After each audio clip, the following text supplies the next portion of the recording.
De tantas cosas por las cuales tenemos que agradecerle a Dios. Y Dios es bueno todo el tiempo. Vale, si hay alguno que no me conoce, mi nombre es Yael Hurtado, soy nicaragüense por gracia de Dios y ya bueno, hace un tiempo que estoy trabajando como líder de jóvenes. Tengo esta misión hoy de compartir un poco la palabra de Dios con ustedes.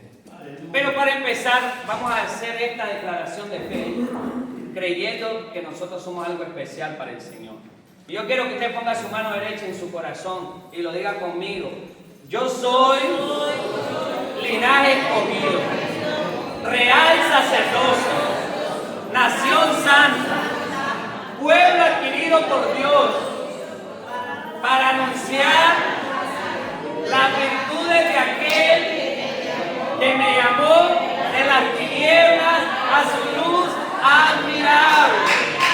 ¡Aleluya! ¡Gloria a Dios! Una cosa, ¿usted cuál es el concepto que tiene de repetir después de mí? Porque no está repitiendo después de mí, está hablando a la misma par mía. Entonces, hacemos que el que no se lo sepa, no se lo acaba de aprender, ¿me entiende? Entonces, para que cuando lo volvamos a hacer, lo hagamos de tal manera que el que no se lo sepa, lo pueda aprender también, ¿no?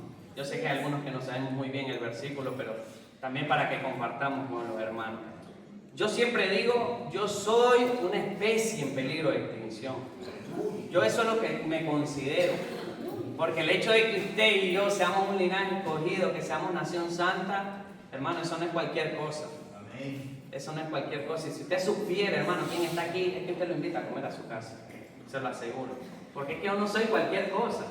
Y eso ese valor usted se lo tiene que dar porque es la identidad que Dios le ha dado. Es la identidad que Dios le ha asignado como un hijo, como una nación santa, como un linaje escogido, como un real sacerdocio, como un pueblo adquirido a precio de sangre. Eso es lo que usted es para Dios.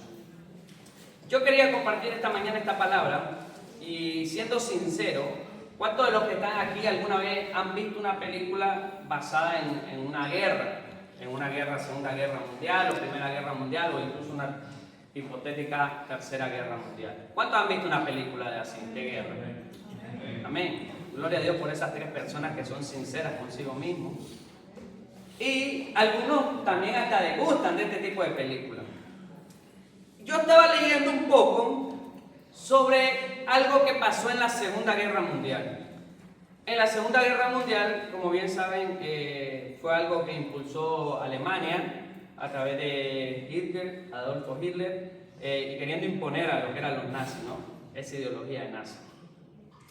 Pero en 1945 sucede una operación, que esta operación, ustedes saben que en esto de la guerra, de las batallas, todo es como en clave, todo es como operación, no sé, sandalia, operación, no sé, algo así. Y van poniéndole el nombre así como para explicar un poco, ¿no? ¿Qué es lo que está pasando? Hay una operación que sucede en 1945. Esta operación se llamaba Operación, su nombre en francés, Fortitude, que significa fortaleza. Y esta operación sucede en medio de la Segunda Guerra Mundial y es considerada como la operación del engaño. Para yo comentarle un poco lo que pasó fue esto. El ejército nazi quería invadir a otros países. En esto de la guerra van invadiendo y ganando territorio y sometiendo al enemigo, ¿no?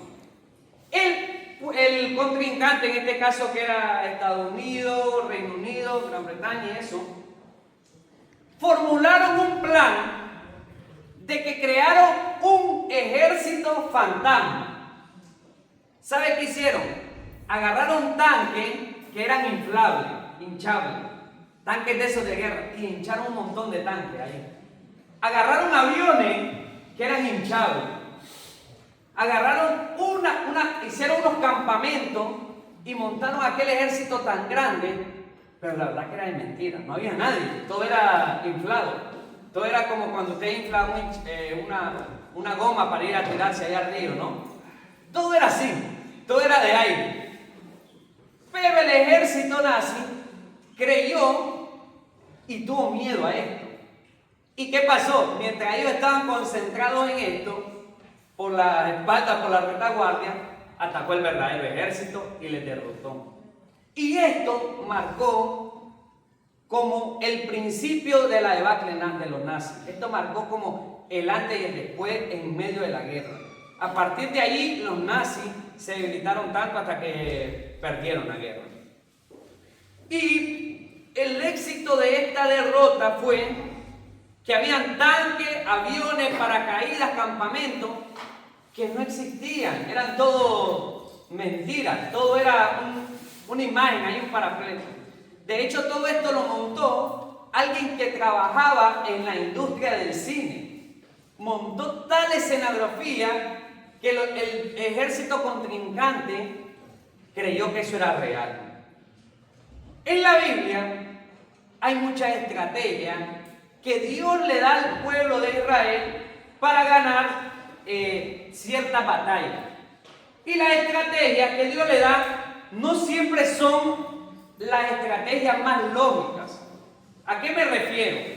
Por ejemplo, en una ocasión el pueblo de Israel está allí asediado y ¿sabe qué usó Dios para darle la victoria? Avispa. ¿Usted ha leído eso? Que utilizó avispa y le mandó avispa para que los picasen. En otra ocasión, estaba el profeta rodeado y había un ejército enorme que lo iba a derrotar. Y dice, ¿sabe qué usó el Señor? Ángeles. Mandó un ejército de ángeles. Y aquellos tuvieron miedo, huyeron. Y vino y la espada de un solo ángel. Ese día mató más de 100,000 personas. La espada de un solo ángel. Y a lo largo de que usted va leyendo la Biblia, hay un sinnúmero de estrategias que no parecen las más cuerdas dentro de una batalla, pero sin embargo Dios las utiliza para ganar y dar la victoria. Yo quiero que vayamos a leer lo que dice el libro de Jueces. Vamos a leer en el libro de Jueces hoy, en el capítulo 7, versículos 9 al 11.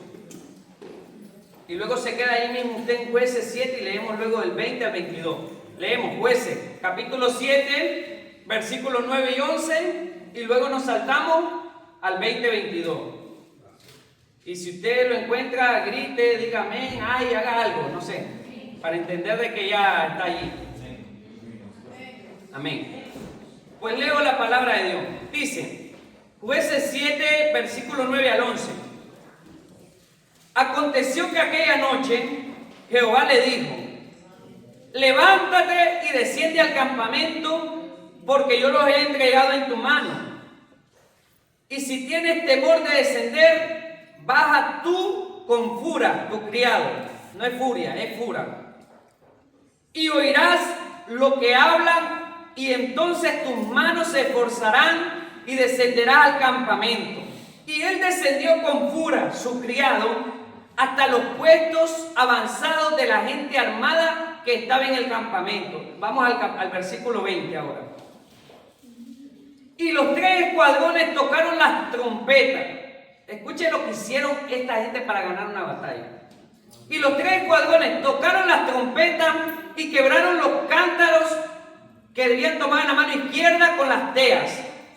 Y en la derecha la trompeta con que tocaban y gritaban por la espada de Jehová y de Gedeón. Y se estuvieron firmes, cada uno en su puesto, en derredor del campamento.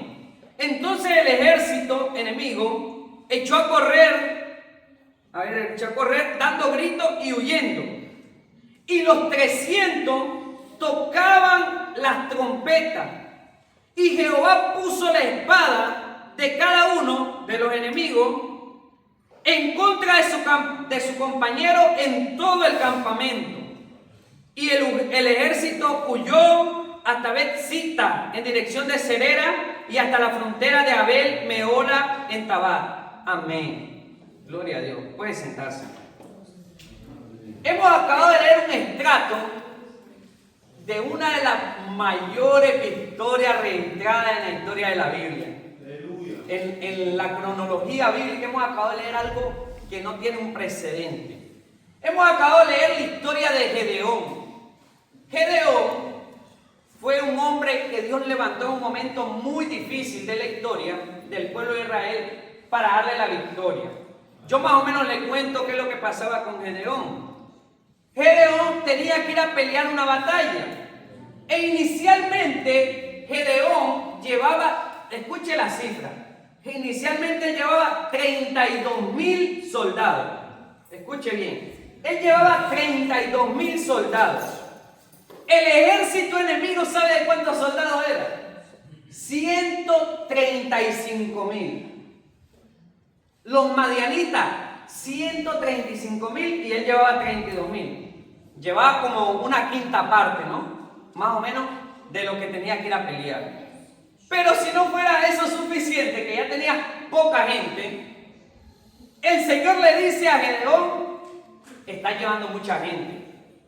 Usted se imagina que usted va a pelear una batalla contra 130,000, y usted lleva apenas aquí 30,000, y que todavía el Señor lleva mucha gente. Dice que le dijo, llevas mucha gente, reúne a los 32,000 que tú tienes y le vas a decir lo siguiente: los que tengan miedo, váyanse para su casa. Se los digo así, los que tengan miedo, para su casa. ¿Sabe cuántos se fueron? 22,000. 22,000. ¿Y cuántos le estaban quedando? ¿Cuántos le habían quedado? 32,000 menos 22,000. 10,000. El ejército del otro era 135,000.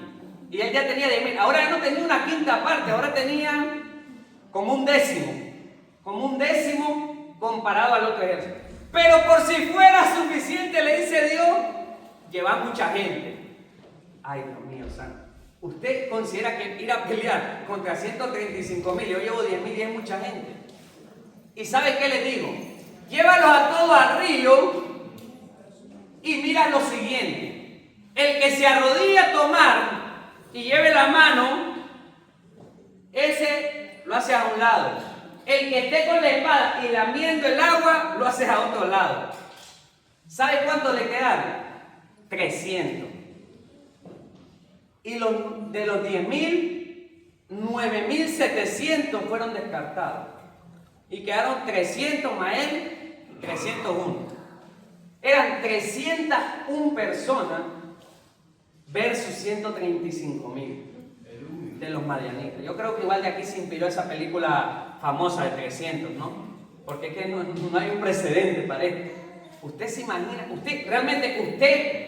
dígame usted en su conciencia y con su lógica, usted iría a pelear esta batalla contra 135,000 y usted va con 300.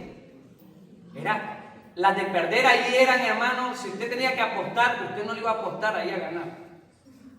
Y para que fuera todavía la gota que derramó el vaso, le dice, lo que van a llevar es esto: una trompeta y un cántaro y una vea, que era como una antorcha, ¿no? El cántaro lleno de aceite para encender la antorcha. No, en ningún momento él le dice afilen sus espadas ni nada. Él le dice, preparen, esto es lo que necesito que lleve. Y Dios le dice a Gedeón, es cierto, igual tenés un poquito de miedo porque las matemáticas como que no dan. Tú con 300 versus 135,000, como que esto no funciona. ¿Sabe qué es lo que pasa, hermano? Yo se lo quiero decir, que es que Dios de nosotros solo necesita el 1%. El 1% necesita de ti y de mí. El resto se encarga a Él. Eso es lo que necesita. Él iba con 32,000. Y de esos 32,000, hermano, le quedó el 1% a él. Y con ese 1% Dios se encargó de darle la victoria. Con el 1% de Gedeón. ¿Y sabe qué? Para mí esta victoria, yo no sé, yo sería de los que miraría la Biblia y yo grabaría una película basada en esto, hermano, y de seguro que la ganaría, un Oscar, ganaría de seguro 1000 nominaciones. Porque es que la historia tiene tantos giros, tiene tanto drama, tiene tanto en sí acción que te deja así un poco perplejo. Y lo otro que pasa, que de Gedeón era una persona que no confiaba en sí mismo de entrada. Si usted es una persona, hermano, que usted no confía en sí mismo, y aparte de eso, le pone en condiciones difíciles, es que usted igual moralmente se acaba desmoronando, ¿no? Moralmente usted ya no va a querer arrancar. Pero le dice Dios a Gedeón, si tú tienes miedo vas a hacer lo siguiente. Imagínese todavía lo que le dice. Coge a tu siervo y te vas a ir a meter en medio del ejército enemigo. Y vas a ir a escuchar lo que ellos están diciendo. Y dice que cuando fue, estaban reunidos todos los del ejército enemigo. Y uno de los enemigos dijo, anoche yo tuve un sueño. ¿Y qué soñaste? Le decían los que estaban ahí. Yo soñaba que había un gran pan de cebada que venía y rodaba y dañaba este campamento y nos derrotaba a todos. Y yo entendí, miren cómo es Dios, le reveló a alguien que era ajeno a él lo que iba a pasar. Y le dice, y yo entendí que esto no es más que otra cosa, que la victoria de Jehová está sobre Gedeón. Eso he entendido. Ya los enemigos, ya sabían ellos que ya estaban derrotados. Y Dios se lo confirmó a Gedeón. ¿Y sabe por qué Dios se lo tuvo que confirmar a Gedeón, hermano? Gedeón, cuando Dios le llama, le dice, Gedeón, ven, que contigo te voy a dar una gran victoria. ¿Qué fue lo primero que él dijo? Yo, ¿estás seguro que soy yo? Yo soy el menor de la familia más pobre, de una de las tribus más pequeñas de todo Israel. Imagínense lo que le digo, yo soy, acá le digo, yo soy un gusano vil, yo soy una cucaracha, yo no valgo nada, y me está llamando a mí para ir. Y así le dijo el Señor, es contigo, a ti es que te voy a dar la victoria. Yo quiero hablarte en esta mañana, hermano, sobre este es el tema que te quiero hablar. Tiempo de invasión. Ese es el tema de esta mañana, tiempo de invasión. Muchos de nosotros, al igual que Gedeón, estamos en condiciones de nuestro diario vivir que parecen un poco adversas. Hay muchos de nosotros que nos llenamos la boca diciendo, es que yo soy el único cristiano en mi familia. Hay muchos de nosotros que nos llenamos la boca diciendo, es que yo soy el único chico que creo en Dios en mi colegio. Es que yo soy el único cristiano en mi trabajo. Y ponemos la situación desde la perspectiva más negativa. Y nos ponemos como insuficientes para que Dios pueda hacer algo a través de nosotros. Nos ponemos ahí negativos, al igual que Gedeón. Gedeón no se sentía capaz, que con él solo podía dar la victoria. Él no se sentía capaz. Y mucho menos tampoco se sintió capaz cuando en vez de tener un ejército grande, te deja con 300. Tampoco se sintió capaz. Sin embargo, ¿sabe qué? Dios le dio la victoria a Gedeón. Gedeón se llenó la boca con estas cosas negativas, hermano. Y muchos de nosotros así estamos. Yo soy el único cristiano, el único que estoy buscando de Dios en toda mi familia soy yo. ¿Cómo es posible que va a ser salvo yo y toda mi casa si yo soy el único? Yo soy el único cristiano en todo el colegio, que somos 300 estudiantes y yo soy el único. Y comenzamos a ponernos en esa condición tan difícil y a ver como que aquello es imposible. Y a manera que yo vaya a ir desarrollando esto, usted va a entender por qué yo le estoy hablando de guerra, por qué le estoy hablando de todo esto. Primera cosa que usted tiene que entender, cuando Dios te mete en algo y cuando Dios te pone en una situación, Él nunca te va a mandar solo. Es lo primero que usted tiene que entender. Él nunca te va a mandar solo. Miren, en Primera de Reyes hay una historia que es la historia del profeta Elías. El profeta Elías acababa de tener una batalla en la que había derrotado a un montón de profetas de Baal. Y él sale huyendo porque le dice que le van a matar. Y cuando va huyendo, se mete a una cueva, ¿no? Ya todos hemos escuchado un montón de veces esta historia. Cuando se mete en esa cueva, dice que llegó la voz, llegó Jehová, se presentó. Y la primera vez le dice en el versículo 9 y 10, ¿qué haces aquí, Elías? Y la respuesta de Elías le dice, es que tuve un celo vivo de ti, Señor. Aleluya. No podía soportar lo que estaba pasando y me aislé. Y comienzan a haber manifestaciones en ese momento, que se manifieste en terremoto, que se manifieste en fuego, que se manifieste en estruendo y por último en silbo apacible. Cuando se manifiesta en silbo apacible, Elías se vuelve a esconder de nuevo en la cueva. ¡Aleluya! Y el Señor por segunda vez le dice: ¿qué haces aquí, Elías? Y él le vuelve a decir: Señor, es que yo he tenido un celo vivo por tu casa. Y le vuelve a decir lo mismo que le acaba de decir hace 5 minutos atrás, antes de tener todas las manifestaciones. ¿Y sabe qué hace Dios? Le dice: salte de ahí, porque ahora tú vas a ir a cumplir una misión. Salte de ahí. Pero ¿qué es lo que me llama la atención, hermano, de esto? Primer cosa, que cuando Dios habla con Elías, nunca le habla desde afuera. Dios siempre estaba ahí con él en medio de ese momento. Aun cuando él se sentía solo, él estaba allí con Elías. Segunda cosa, que Dios demuestra que si lo tienes a él es suficiente.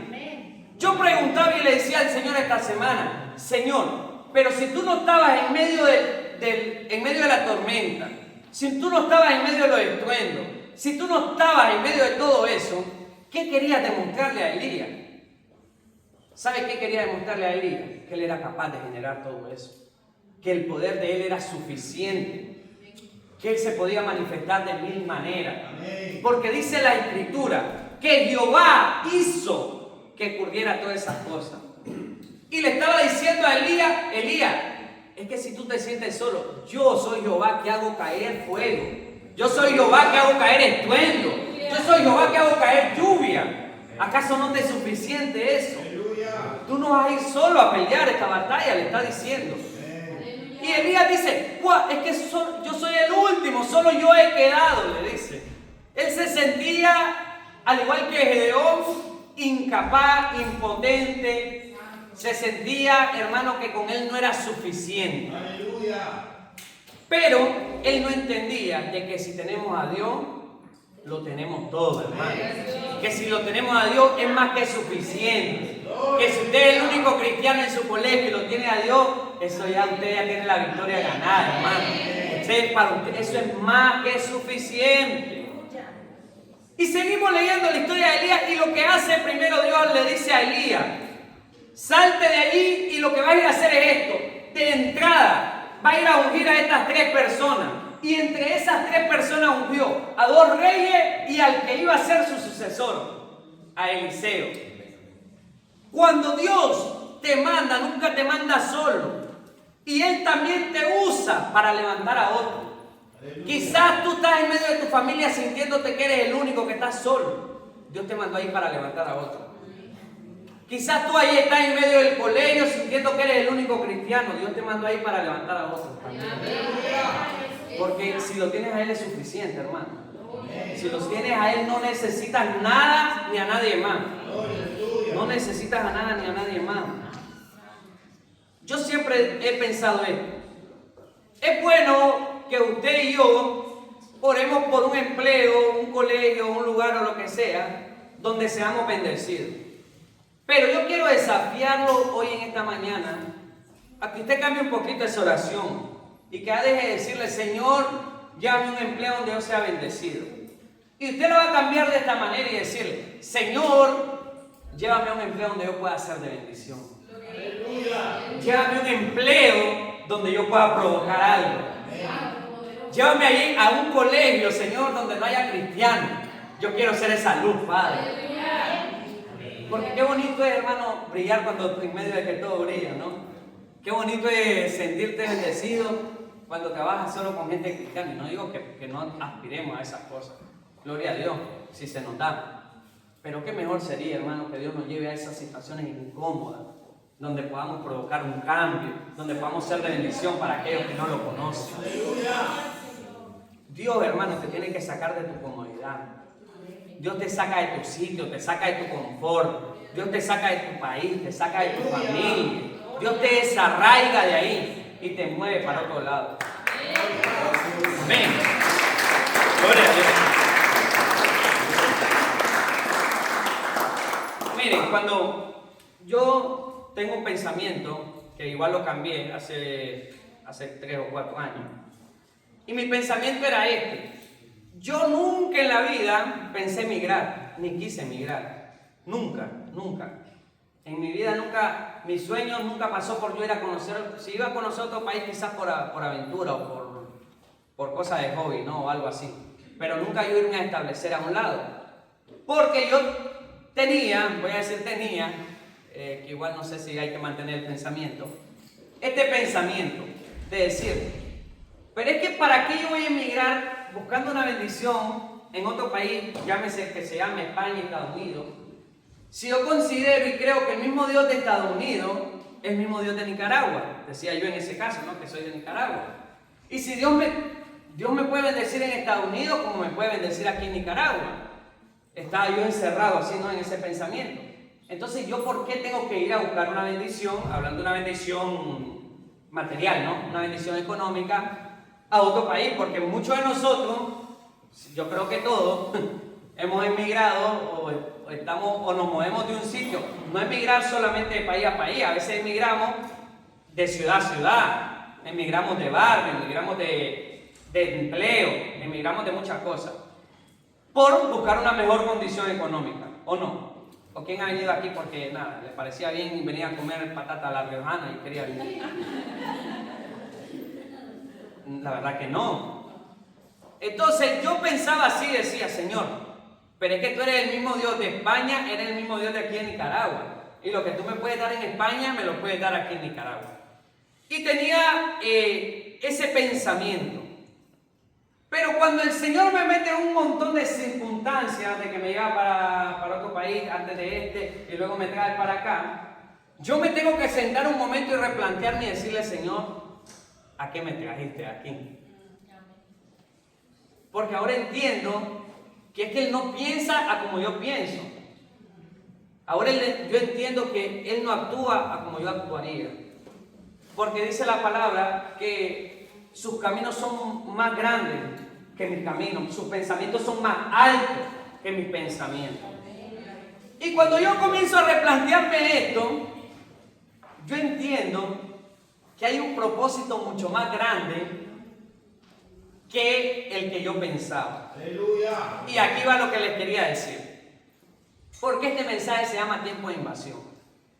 Yo hablaba aquí con mi bien amigo Maudel hace un tiempo, reflexionando en esto, y decía, imagínate cuántos cristianos tuvo que mover Dios de otro lado para venir a provocar algo en España. Imagínate a cuántos Dios nos tuvo que sacar de la conformidad que teníamos en nuestros hogares, en nuestros países, en nuestras iglesias, para invadir esta tierra. Imagínate lo que Dios tuvo que hacer, desarraigarte de lo tuyo, porque era más útil en esta tierra, porque había una batalla aquí que ganar. Y no importa, hermano, si somos el 1%, con eso Dios le basta. No importa si tú sientes que no estás haciendo mucho, si ya tienes a Dios, Dios te va a dar esa victoria. Si a Dios te metió en un hogar que son ateos, Dios te va a dar la victoria ahí. Si Dios te tiene en un colegio que no creen en Él, Dios te va a dar la victoria ahí. Dios te va a dar la victoria. Porque es que si lo tienes a Él, hermano, ya lo tienes todo. Pero este es el tiempo, esta es la temporada que Dios estableció para España y para Europa, para que vinieran cristianos de otros países a invadirlo. El enemigo pensaba que cuando te sacó de tu país, de tu iglesia, él pensaba que te había derrotado, pero ¿sabe qué? Él no contaba con esto, de que era una estrategia de Dios para que viniéramos a ganarle terreno en este país, de que era una estrategia de Dios para que tú y yo viniéramos a quitarle las almas que él tenía atadas aquí. Él no contaba con eso. Él pensaba que estaba debilitando su obra allá. El enemigo decía, es que ahora las iglesias ya se van a debilitar porque todo el mundo está inmigrando. Y él no consideró que era que el reino de los cielos se estaba expandiendo. Él no consideró que era que estamos invadiendo tierras nuevas. Él no consideró que estamos ganando otro territorio. Él no consideró nada de eso. Cuando sucede el exilio de los judíos, el exilio de los judíos sucede más o menos en 3 ocasiones en la Biblia. Pero una de las últimas ocasiones que ocurre el exilio de los judíos, el exilio de los judíos significa que un imperio, en este caso el romano, el babilónico, que vino y gobernó la ciudad del país de Israel, y todo el mundo tuvo que salir huyendo en un montón de direcciones. Todo el mundo salió huyendo, sálvese quien pueda. Cuando sucede este exilio, Satanás piensa que con esto había exterminado al pueblo de Dios. Lo que él no tenía en cuenta era que no lo había exterminado, que se había amplificado. Porque ahora ya no estaban solamente en Israel, ahora estaban en Siria, ahora estaban en Mesopotamia, ahora estaban en África, ahora estaban en Asia, ahora estaban en todos lados. ¿Y sabe quiénes salieron producto de este exilio? De esta supuesta derrota del enemigo de esta victoria supuesta del enemigo contra Israel. ¿Sabe quiénes aparecieron? Daniel. Daniel es producto del exilio. ¿Sabe quién más? Esther. Esther era producto de ese exilio. Jeremías fue producto de ese exilio. Nehemías fue producto de ese exilio. Ezequiel fue producto de ese exilio. Las 3 personas que metieron al horno de fuego eran producto de ese exilio. Esdras. Y yo le puedo seguir mencionando un montón de gente que fue producto de este exilio, de esta migración. Parecía una estrategia para que el enemigo dañara al pueblo de Israel, pero era lo contrario. Era una estrategia que Dios tenía para invadir otros territorios. Porque era suficiente con tener un Daniel allá donde el rey. Era suficiente con tener un Nehemías donde el otro rey. Era suficiente con tener un Ezequiel en el otro territorio. Era suficiente con tener un hombre que lo sirviera a él. Y Dios está invadiendo esos nuevos territorios. El enemigo pensaba, hermano, que estaba ganando, pero no se daba cuenta que era que estábamos invadiendo. Quizá el enemigo te sacó de esa comodidad de tu país, de esa comodidad de tu familia, de esa comodidad de tu colegio. Y él pensaba que con esto ahora sí le gané. Pero él no consideraba, hermano, que era que usted y yo estábamos invadiendo un territorio nuevo. Que era que le estábamos ganando terreno a él. Él no consideró eso. Porque las estrategias del Señor, hermano, superan cualquier lógica. Al igual que Gedeón ganó una batalla contra 135,000, con 301 personas. Así Dios nos puede dar la victoria en medio de este país, en medio de esta generación que no le cree a Él, que no le quiere servir a Él. Pero esto lo tiene que creer usted y yo. Porque si usted no entiende para qué usted está puesto aquí, mi hermano, usted va a seguir con la vida como el perro dando vueltas en el mismo lugar, siguiéndonos la cola. ¿Usted ha visto esos perros cómo comienzan a dar vueltas en el mismo lugar y siguiéndose ellos mismos la cola? Porque no saben para dónde van ni nada. Hay gente que así está por la vida, hermano. Hay gente que Dios le trajo hace años a este país y les traía ya siendo cristianos. Y desde que vinieron de allá nunca en la vida le han predicado a alguien de Cristo. Nunca en la vida. Usted se está siguiendo la cola, mi hermano. Así se lo voy a decir. Hay gente que Dios le ha puesto en un lugar para que brille y no está brillando. Usted se está siguiendo la cola, mi hermano, porque usted no sabe, no está claro de que para qué Dios lo tiene en ese sitio. Usted no ha entendido para qué Dios lo tiene en ese lugar. Ahora, ¿que va a estar cómodo? Probablemente no, hermano. Porque va a estar en situaciones complicaditas.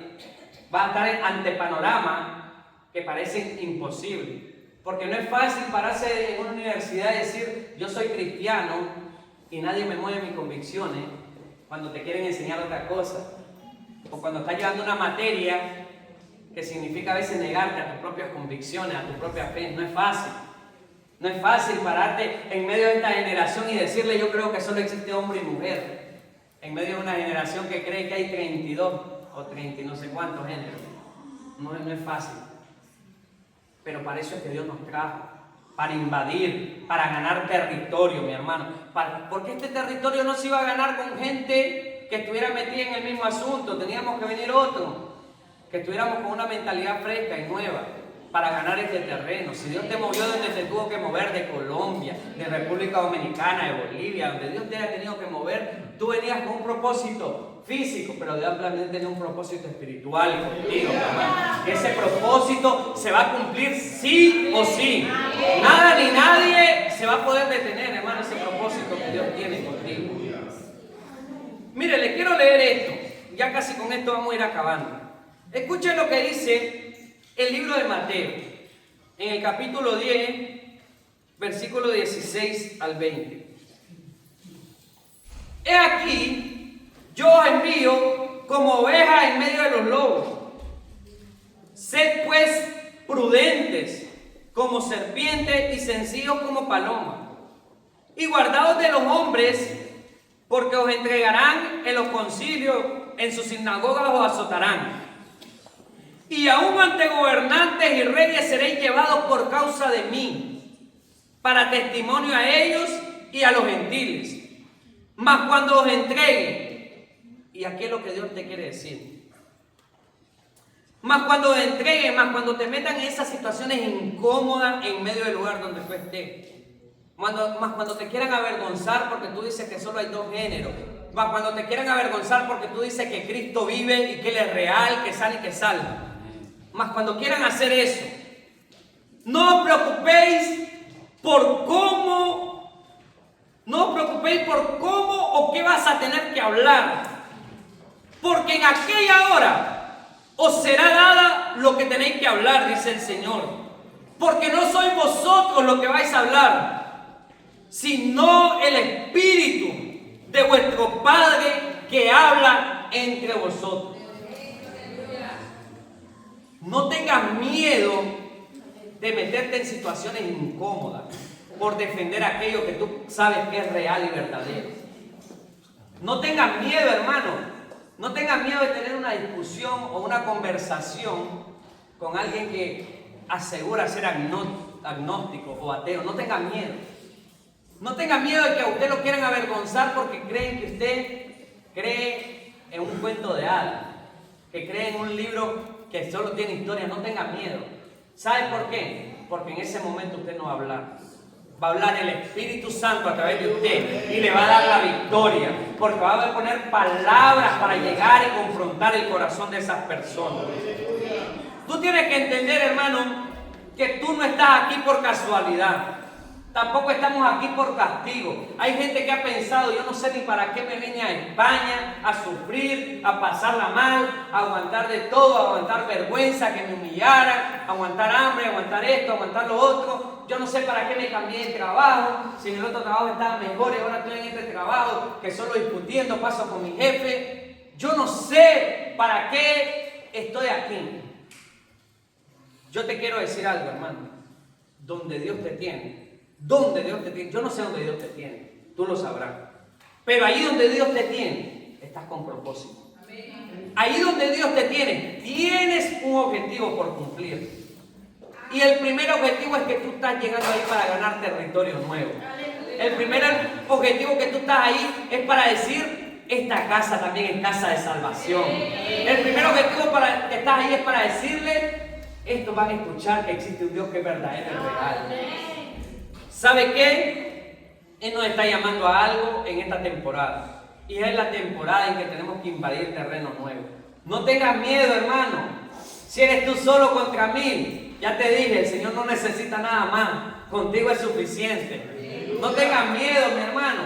Si eres tú contra jefes que no creen, contigo es suficiente, dice el Señor. Porque Él va a poner palabras. Él es el que va a hablar por ti. Tú ni siquiera tienes que hablar, Él es el que va a hablar por ti. Él es el que va a pelear esa batalla, mi hermano, porque es que esa batalla no es nuestra, ese es del Señor. Porque es que el propósito de Dios no fue solamente traerte a pasear a España, hermano. El propósito de Dios no fue solamente que vinieras a conocer lo bonito que es Bilbao, no. Había un propósito más grande, que es un propósito divino, celestial. No importa, hermano. Aunque el Señor nos tenga que llevar como ovejas en medio de los lobos, aunque el Señor te tenga que meter allí entre medio de espinos, tranquilo, dice el Señor, aunque pases por las aguas no te ahogará, y aunque pases por el fuego no te quemará. porque yo estaré contigo, dice el Señor. Yo soy el que voy a estar contigo. Y si no fuera suficiente, les dice, Jehová peleará por vosotros y vosotros estaréis tranquilos. Esta batalla no es suya, mi hermano, esta guerra no es suya.